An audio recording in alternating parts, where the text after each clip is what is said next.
Човече, къде по дяволите е този шибаняк? Закъснява на копеле. Ето го.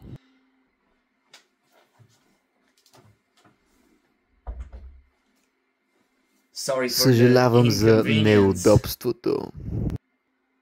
Къде по дяволите се губиш, човече? Знаеш ли колко ще ни струва това? Да, знам. Но нося стоката.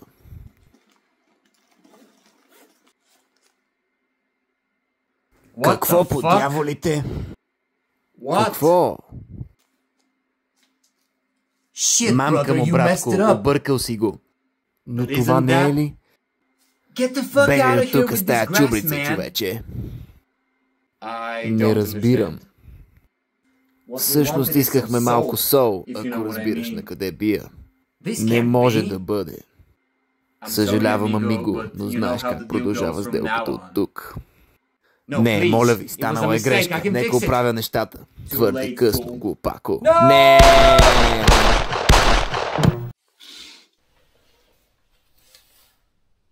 Какво е положението, сър?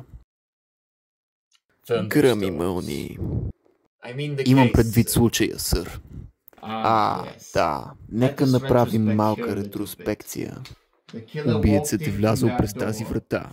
Огледал се. Видял е жертвата. Извадил е нож от десния си джоб. Започнал е да крещи, за да всели страх.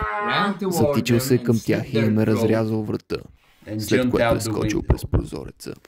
И как можете да сте сигурни в това, сър? Ами, отговорът е много лесен.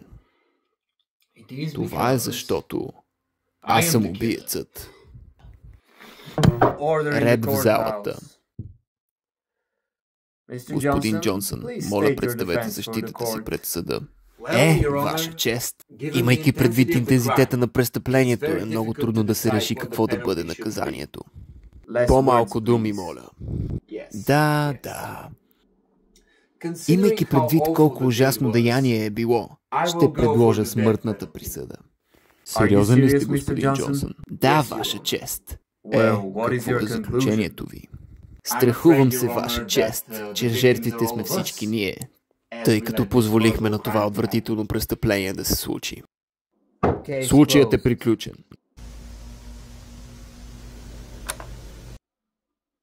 Баси, аз по-добре навън да изляза.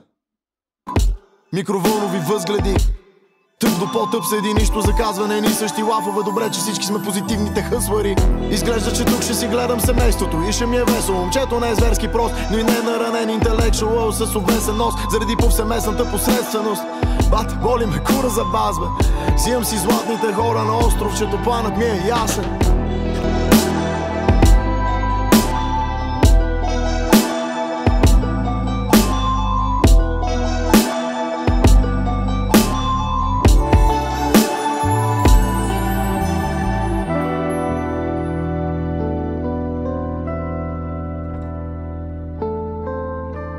you.